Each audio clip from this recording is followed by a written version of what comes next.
오늘 우리에게 주신 하나님 말씀은 예레미야애가 5장 19절로 22절입니다. 예레미야애가 5장 19절에서 22절입니다. 우리 찾으셨으면 함께 봉독하시므로 하나님의 말씀으로 다 받으시기를 바랍니다. 같이 읽겠습니다. 여호와여 주는 영원히 계시오며 주의 보좌는 대대에 이르나이다. 주께서 어찌하여 영원히 계시오며 우리를 다시 오래 버리시나이까. 여호와여 우리를 주께로 돌이키소서. 그리하시면 우리가 주께로 돌아가겠사오니 우리의 날들을 다시 새롭게 하사 영적하게 하옵소서. 주께서 우리를 아주 버리셨사오며 우리에게 진노하심이 참으로 크시나이다. 아멘. 한 주간 잘 지내셨어요? 새로운 한 주도 하나님과 더불어 오늘 주신 말씀과 더불어 승리하시기를 주님의 이름으로 축복드립니다. 아멘. 우리가 예레미야 애가서를 3주째 이제 살펴보고 있는데요. 말 그대로 슬픔의 노래죠, 그죠? 슬픔의 노래, 슬픔의 기도. 예레미야 애가가 노래이기도 하지만 또 이제 기도거든요. 기도의 어떤 노래의 가사, 기도의 어떤 그런 모습이에요. 슬프다에서부터 시작했습니다. 슬프다에서부터 시작했는데 오늘 마지막 이제 결론 부분에 있어서는 어떻습니까? 슬프다에서 슬프다로 끝나고 있나요? 만약에 슬프다로 시작할 수는 있지만 슬프다로 끝나는 것이 아니라 소망으로 끝나고 있다. 그렇게 볼 수 있습니다. 그러니까 참 안타까운 모습인데 22절 같은 경우 보면은 22절만 봐가지고는 좀 슬프다에서 시작해서 슬프다로 끝나는 것처럼 보여요. 그런데 사실은 다른 번역 성경을 보면 또 다르게 번역하고 있습니다. 먼저 우리 이거 지금 개역 개정판도 22절도 보면은 일자라고 붙여있죠, 그렇죠? 일자라고 이렇게 붙여놨고 있습니다. 그러니까 이 각주를 달아놨잖아요. 그래서 앞에 22절에 있는 것, 이 번역은 다르게 밑에처럼도 번역이 가능하다. 그렇게 설명하고 있는 겁니다. 근데 어쨌든 각주를 달아난 거나 원래 쓰여 있는 거나 이렇게 보면은 다 슬픔의 어떤 그 결론으로 나는 것처럼 보겠습니다. 그러나 다른 번역 성경에 보면은 그렇지 않아요. 슬픔에서 시작해서 슬픔으로 끝난 것이 아니라 소망으로 끝나는 그런 번역을 하고 있어요. 그러니까 어떤 내용이냐면은 주께서 우리를 아주 버리셨사오며 우리에게 진노하심이 참으로 크시니이다. 지금 현재는 그렇게 번역되어 있는데 다른 번역 성경에 보면은 주께서 우리를 버리시고 진노하시더라도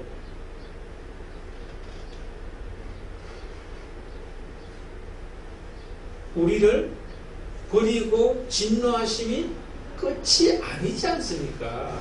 그런 의미로 번역을 했어요. 진노하셨습니다. 버리셨습니다. 그러나 원래 우리나라고 말해서 보면 22절 앞에 보면은 그러나라고 하는 접속사가 있어요. 근데 우리나라 성경에는 그러나라는 말이 없죠. 그러니까 이게 좀 말이 다른 거예요. 그래서 어쨌든 22절을 소망으로 끝나는 번역도 있더라는 거예요. 근데 저는 이거보다 소망으로 끝나는 번역이 맞다고 봅니다. 슬픔에서 시작해서 슬픔으로 끝날 것 때문에 해결이 되는 건 아무것도 없잖아요. 그러면 그것을 이야기할 필요도 없고 들어야 할 필요도 없는 거예요. 기록해야 될 필요도 없는 거예요. 슬픔으로 시작했지만 소망으로 끝나기 때문에 말해야 할 이유가 있고 목적이 있고 듣는 사람도 들어야 할 이유와 목적이 있는 거죠. 그래서 소망으로 끝나고 있다 하는 거죠. 근데 이제 그 대표적인 사람이 이제 예레미야 자신인 거예요. 지금 이 배경을 우리가 다 알잖아요. 유다가 나라가 망한 상태예요. 그러니까 슬프다죠. 나라가 망한 게 나라만 망한 게 아니라 내가 망한 것이고 내 가족이 망한 것이고 내 자녀가 망한 것이고 내 사업이 내 미래가 망한 것이에요. 그러니까 슬픔인 거예요. 그런데 슬픔에서 시작했던 예레미야가 소망으로 현재를 직면하고 있더라. 그리고 슬픔에서 시작해서 아직 슬픔이 끝나지 않은 소망의 자리로 가지 못했던 자기 백성에게 소망을 이야기하기 위해서 예레미야 애가가 기록되는 거예요. 우리의 삶 속에서도 슬픔의 자리가 있을 수 있죠. 그런데 그 슬픔의 자리가 소망의 자리로 바뀌었던 사람 예레미야에게 그는 무엇이 슬픔에서 소망으로 바뀔 수 있었느냐 하는 거죠. 우리의 삶 속에서도 인생을 살아가다 보면 슬픔을 직면할 때가 많잖아요. 그리고 그 슬픔을 해결하지 못해서 힘겨워할 때가 얼마나 많아요. 그런데 오늘 예레미야를 보면서 슬픔의 자리에서 처음에는 슬퍼했지만 나중에는 소망의 자리로 또 소망을 가진 사람으로 변화되고 슬픔에서 슬픔을 살아가는 그 사람들에게 소망을 이야기해 줄 수 있는 사람이 된다면 바로 그 사람이 하나님의 사람인 거예요. 우리가 얼마 전에 겪었던 코로나나 또 지금 현재 직면하고 있는 또 앞으로도 직면하게 될 여러 가지 어려움들 이런 것들 속에서 하나님을 모르는 사람이나 하나님을 아는 사람이나 똑같다면 그 사람은 하나님의 사람이 아닌 거예요, 사실은. 물론 처음에는 똑같아 보일 수 있죠. 다 슬픔으로 나도 슬퍼, 너도 슬퍼, 너도 슬퍼, 나도 슬퍼. 그런데 계속 슬퍼? 그런데 나는 계속 슬프지 않고 소망으로 바뀌었어. 그리고 소망을 이야기할 수 있는 사람이 되었다. 그게 하나님의 사람인 거예요. 세상의 어떤 현실을 우리가 직면하고 또 그것을 해석하고 바라보고 말할 때 세상 사람들이 하나님의 사람들이 아닌 세상 사람들이 말하는 것과 똑같이 말하고 행동하고 살아간다는 그 사람 하나님의 사람이 아니에요. 저는 여러분들을 축복해 드립니다.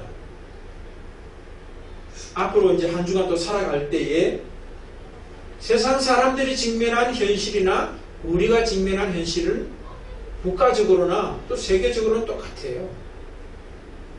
그러나 시작하는 어떤 오늘부터 그들과 다른 사람으로 다른 말을 하는 사람으로 또 더 나아가서 똑같이 말하는 세상과 똑같이 말하는 사람에게 다른 말을 해줄 수 있는 사람이 되시기를 주님의 이름으로 축복을 드립니다. 네.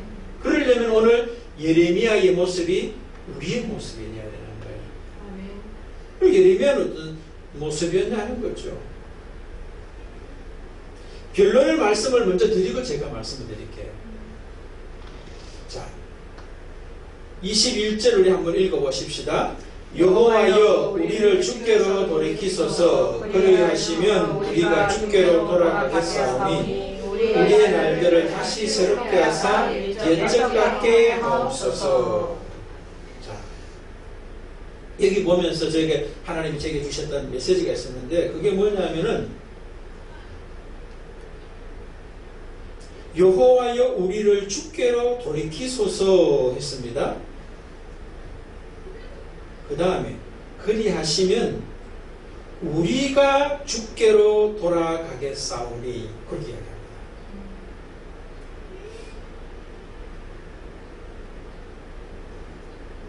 여기 잘 보면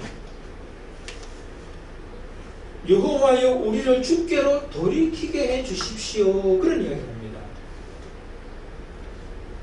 그러면서 동시에 하는 말이 그렇게 하시면 주께서 우리를 주께로 돌이키시면 우리가 주께로 돌아가겠습니다. 그런 이야기를 합니다.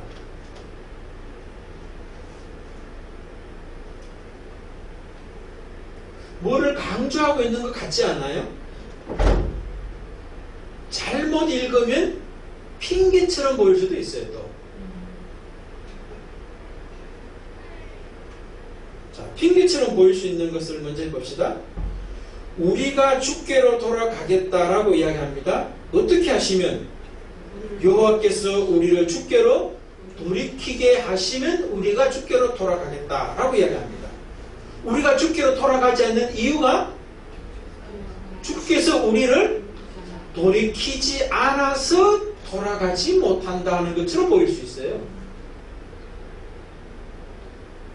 그 말일까요?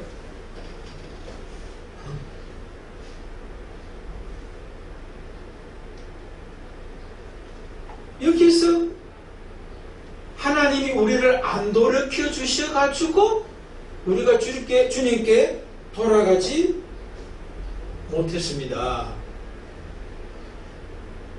그 말 같지는 않아요. 만약에 그 말이 맞다면 핑계죠, 그렇죠? 우리의 지금 이런 모든 것들이 여호와 주님의 탓입니다. 이렇게 되는 거죠. 그래서 슬프다 했던 예레미야도 처음에는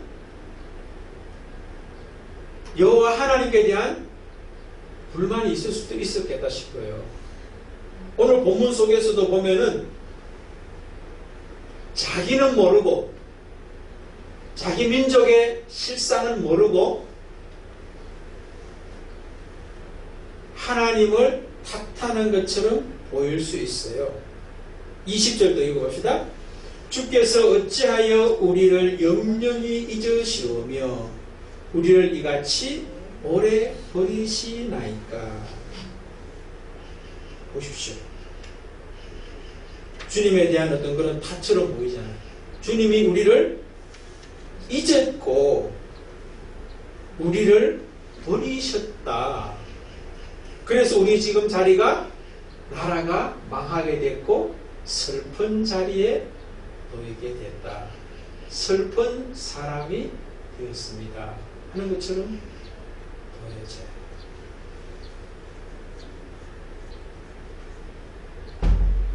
(22절도) 좀 전에 우리가 읽었지 않습니까? 우리를 버리셨고 우리에게 진노하심이 크기 때문에 지금 우리가 이런 처지와 이런 사람이 되었습니다 하는 것처럼 보여요. 그런데 19절 보면은 뭐예요? 또 달라요.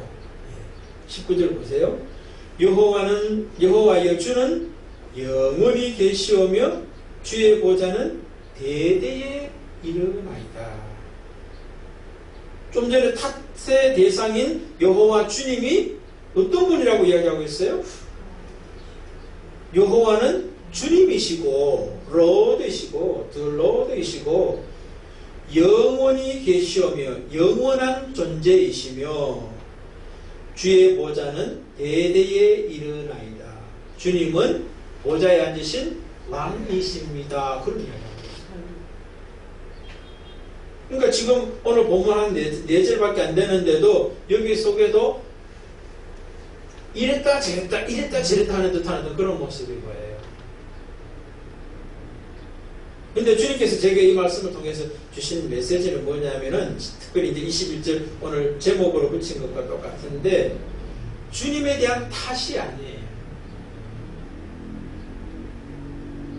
그럼 뭐냐?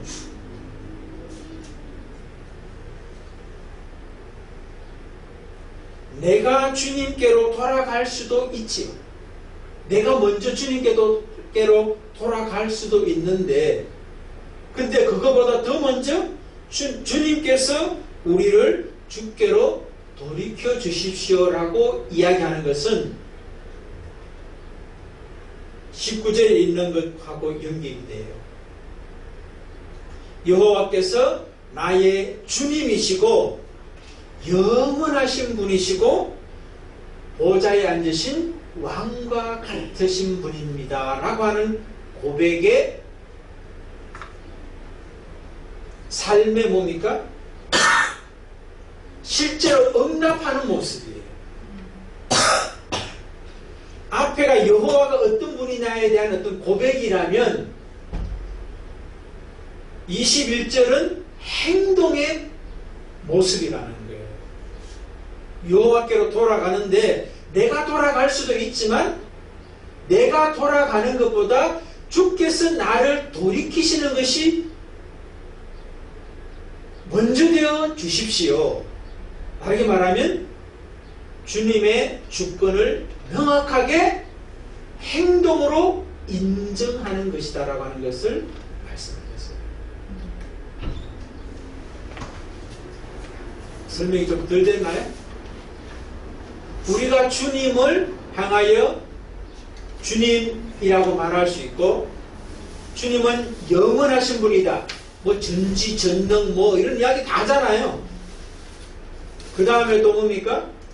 주님은 왕이십니다, 뭐 창조주십니다라고 말을 다 할 수 있어요. 그런데 그 말은 바로 보십시오. 그 다음 주일에 그 다음 말이 어떻게 나왔어요? 그 주님께서 우리를 어찌 영원히 잊으셨고 우리를 이같이 오래 버리시나이까라고 하는 말이 행동으로 주님을 주님으로 영원하신 분으로 왕으로 고백하는 자의 고백이 맞아요? 19절을 제대로 고백했다면, 삶으로 고백했다면, 입으로 고백한 것이 아니라 내 존재로 고백했다면 20절이 맞냐고요. 어때? 그렇게 될 수 있어요?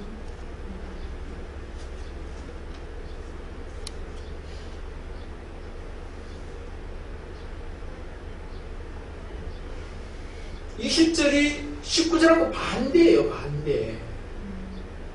19절을 제대로 고백한 사람은 20절을 고백할 수가 없게 돼 있어요. 그렇죠? 그런데 우리들도 똑같아요. 우리 앞에 교도문도 같이 읽었고, 그 다음에 사도신경도 같이 했고, 주기도문도 노래했어요. 그거 보면은 하나님이 어떤 분인지를 다 이야기하고 있어요. 그런데 우리의 마음속에는 뭐가 있어요?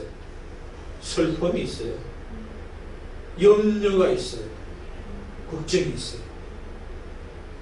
예레미야도 똑같았어요.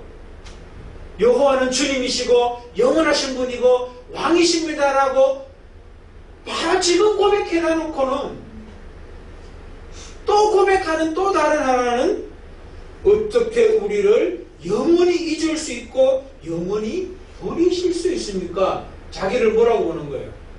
주님이 나를 잊으신 대상이고 버리신 대상이고, 주체이신 주님은 나를 잊어버리고 잊고 버리신 주님이다라고 말하는 거예요. 이거 앞뒤가 말이 지금 안 맞아요.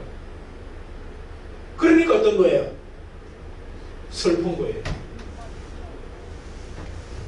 우리도 똑같아요. 입으로는 기도하면서 뭐 이렇게 저렇게 말씀을 읽으면서 이렇게 저렇게 말을 많이 해도 입으로만 하고 있지 정작 내 실제, 내 존재, 내 삶의 어떤 그런 고백으로서는 예레미야하고 똑같이 영원히 잊으시는 하나님, 잊혀진 존재, 버리시는 하나님, 버려진 나로 살고 있게 됩니다.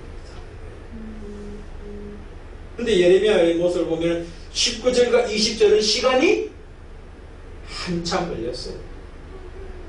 현실적으로 보면 우리의 삶에서 지금 수십 년 신앙생활에 왔지만 19절을 계속하고 있지만 20절은 또 우리의 또 현재의 모습이잖아요. 19, 20에서 21절과 이 거리가 너무나 멀다는 거예요. 또 19절과 20절도 마찬가지죠. 예.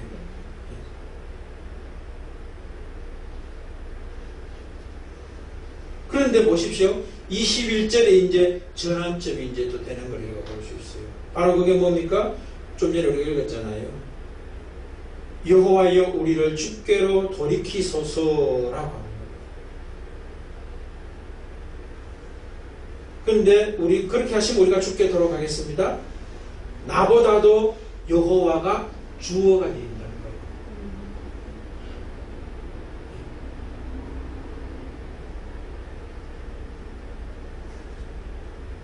그래서 이것은 주님을 탓하는 어떤 그런 고백이 아니라 주님이 내 인생의 내 존재의 주어가 되면은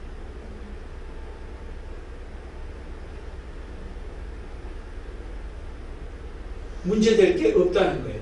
슬픔의 자리가 소망이 될 수 있다라고 하는 것을 예레미야가 말씀하고 있고 예레미야를 통해서 하나님이 지금 말씀하고 있다.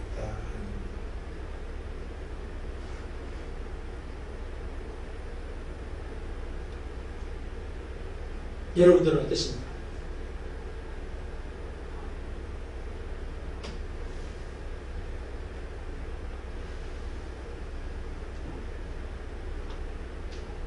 예레미야라는 이름 뜻이 뭔지 혹시 아세요? 제가 지난번에 말씀드렸던가요?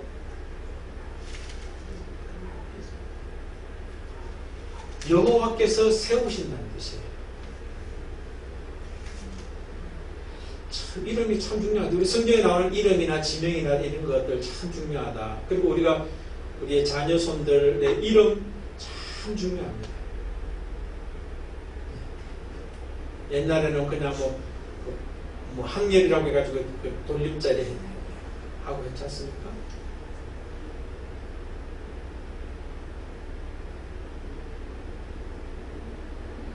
여러분들의 자녀도 이름들의 그 의미가 다 있잖아요. 그렇죠? 그 예레미야도 여호와께서 세우신다는 그 이름, 존재에 대한 어떤 그런 기억들을 하게 만드는 거 아니에요?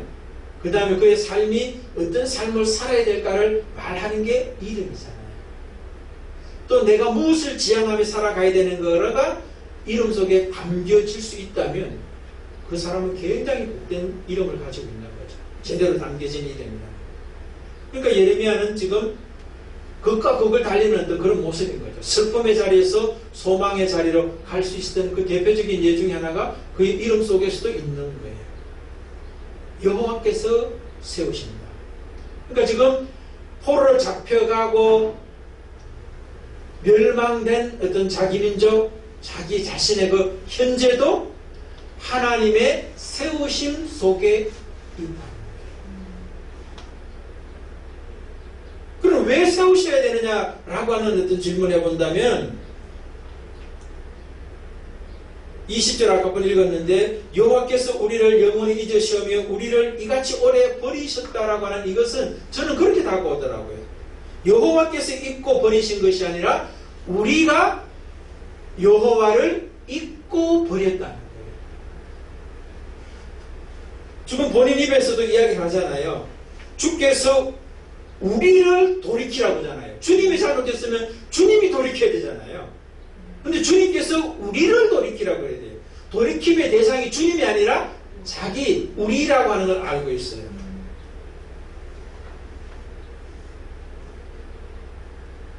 그러면 우리가 주께로 돌아가겠다니까 자기가 바뀌어야 될, 돌아가야 될 주체인 거예요.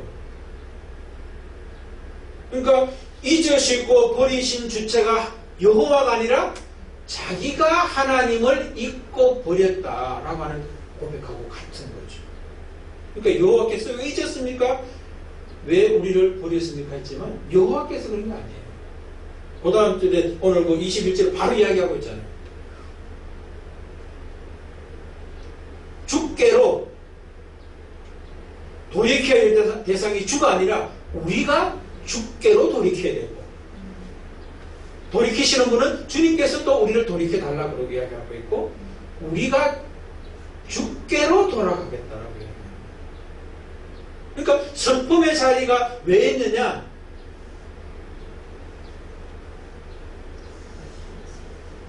우리가 주님과 멀어져 있기 때문이라는 거예요. 돌아가야 될 거리가 얼마나 되느냐에 따라서 슬픔의 정도가 다른 거죠. 거리가 멀면 멀수록, 잊어짐과 버림의 거리가 멀면 멀수록 슬픔도 아주 크다. 염려와 걱정이 아주 크고 많다.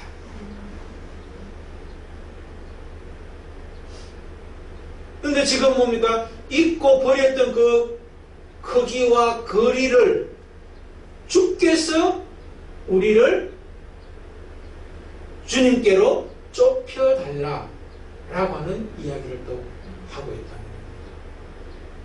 그래서 여기서 다시 아니라 주님의 주권을 더 행동으로, 삶으로 고백하는 표현이 여호와여 우리를 주께로 돌이키소서라고 하는 말의 의미라고 합니다. 그러면서 저에게 이제 그런 마음이 드는 거예요. 아, 그렇구나. 우리의 삶 속에서 끊임없이 하나님이 하나님 되신, 주님이 되신 분이고 영원한 존재시고 왕 되심에 대한 고백과 내 존재와의 거리가, 잊혀짐과 버림의 거리가 가까워지면 가까워질수록, 좁혀지면 좁혀질수록 슬픔과 염려와 걱정의 크기가 작아진다 라고 하는 걸 보십니다. 그러니까 여러분, 이제는 우리가 슬픔이 크고 어떤 많고 또 깊고 이러다면은 주님의 문제가 아니라 뭐예요? 나의 문제로서 내가 그분으로부터 멀어져 있는데, 멀어져 있는 잊어버렸다. 주님을 버림의 강도가 크다. 그렇게 보시면 된다는 거예요.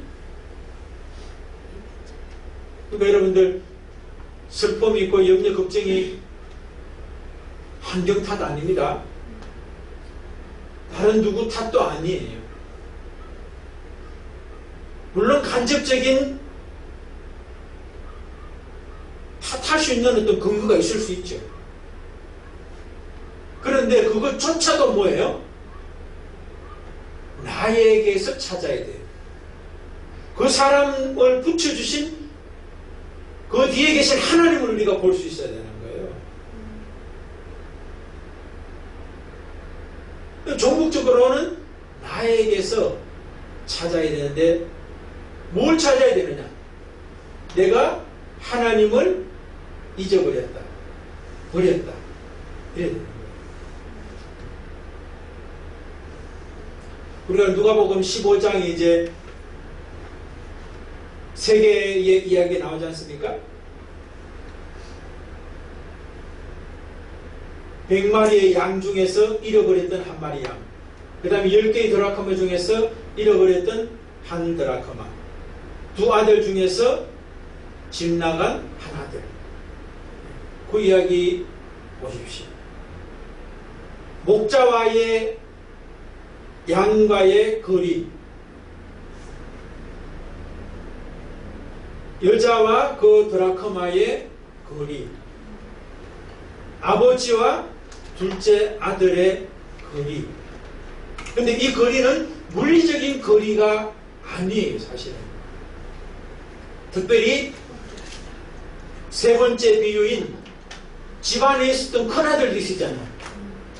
물리적으로는 아버지하고 가까이 있었지만 마음의 거리가 너무나 멀었기 때문에 오히려 집 나갔다가 돌아온 그 아들보다도 아버지와의 거리가 더 먼 것을 볼 수 있어요.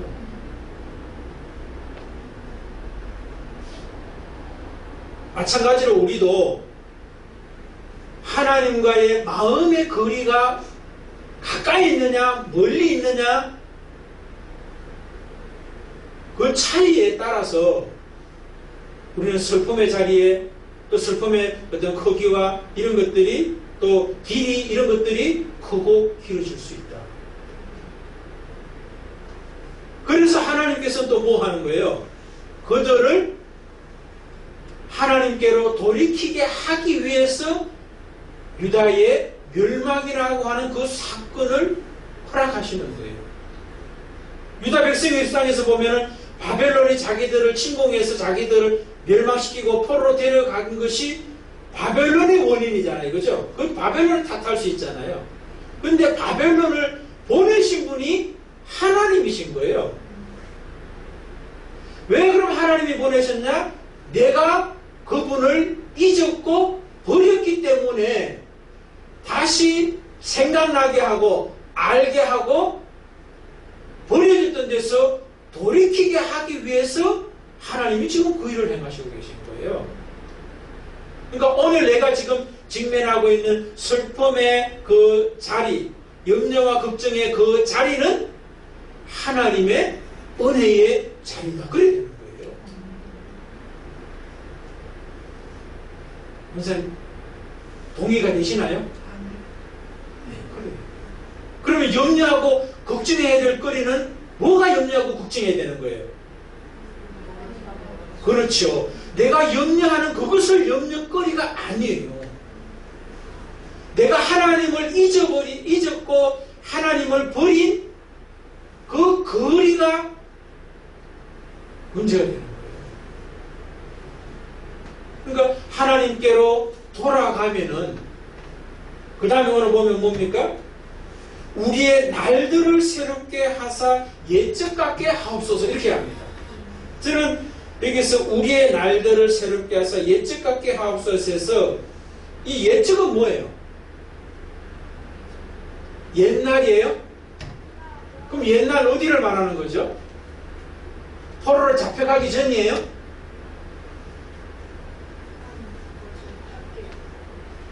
그렇죠. 포로로 잡혀가기 전에도 그들은 포로로 잡혀가야만 될 수밖에 없는 여호와를 잊음과 버림의 자리에 있었기 때문에 그것을 고치려고 바벨론에 하나님께서 데려가신 거예요.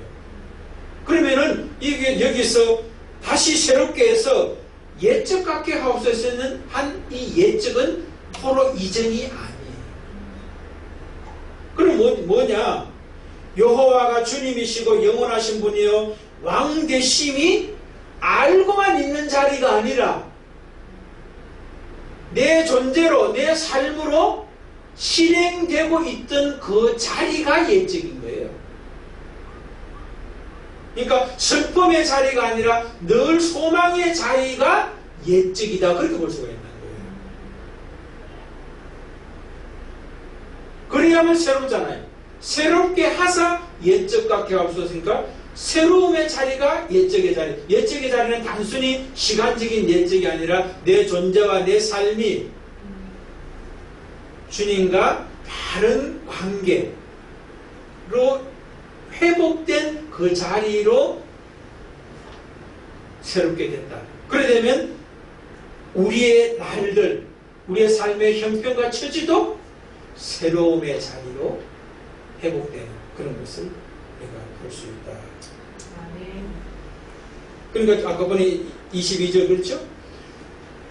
주께서 우리를 아주 버리셨사오며 우리에게 진노하심이 참으로 크십니다 라고 하는 고백을 보면은 또 낙심할 수밖에 없는 그 자리로 가는데 우리를 향하여 진노하셨고 버렸지만 그것이 진노와 버림의 모습이 아니라 새롭게 하시고자 하는 하나님의 은혜의 자리였네요. 은혜가 아니십니까? 라고 하는 쪽으로 소망을 고백하고 있다는 거예요.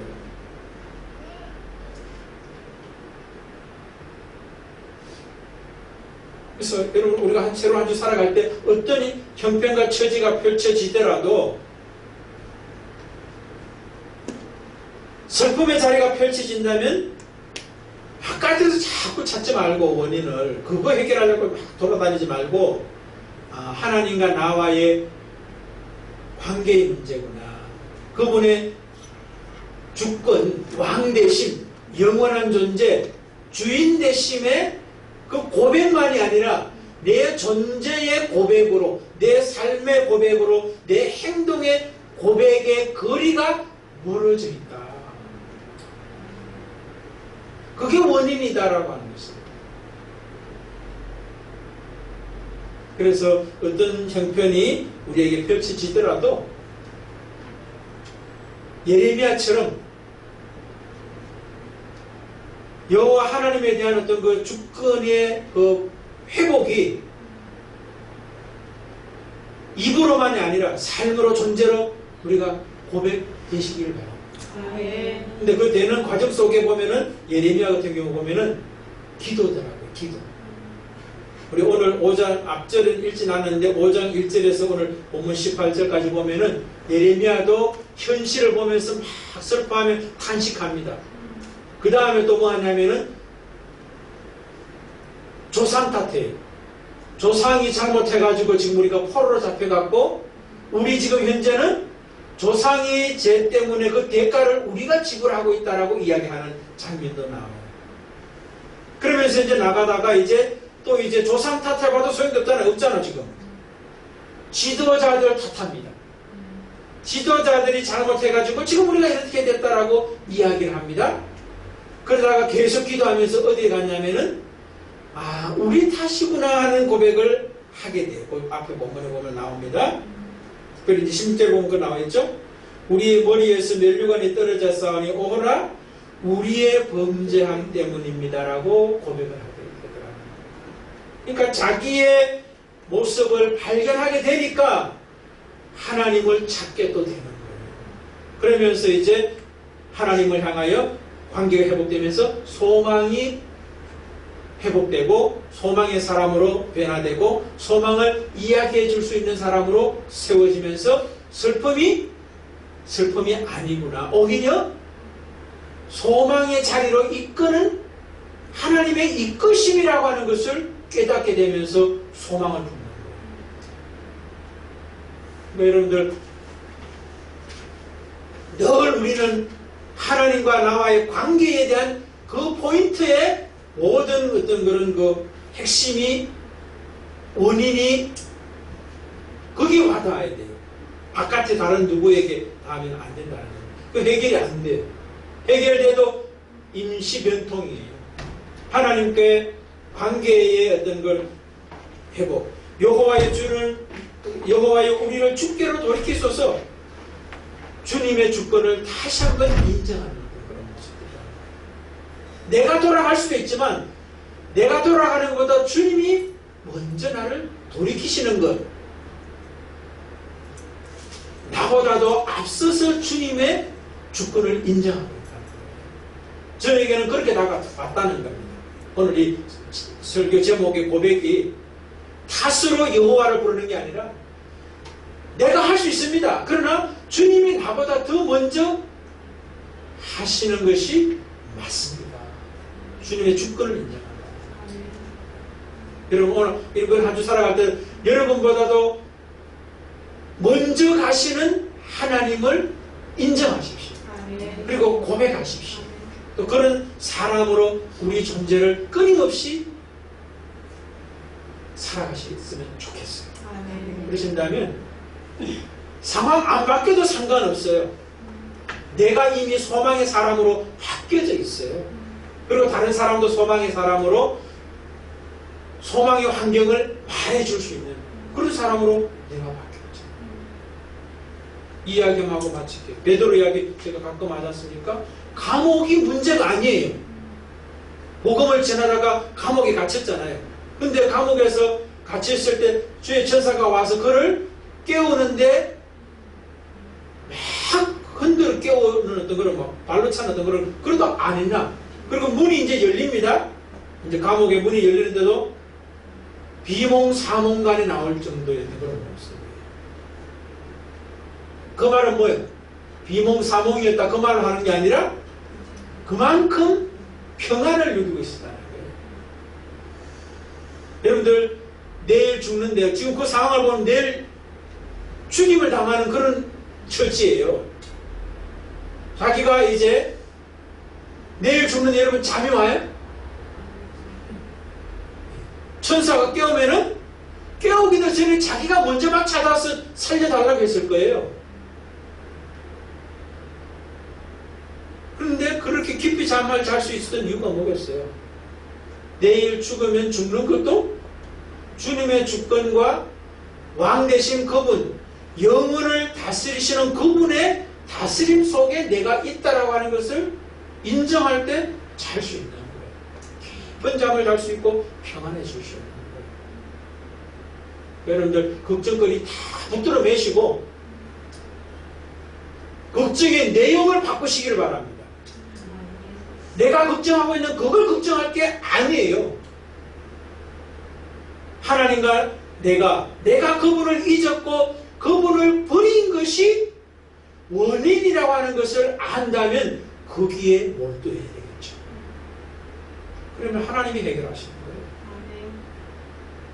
베드로가 뭐 옥문을 자기가 열고 나왔나요? 하나님께서 열게 하셔서 나오게 하시더라고요. 그 은혜를 사시기를 주님의 이름으로 축복을 드립니다. 아멘.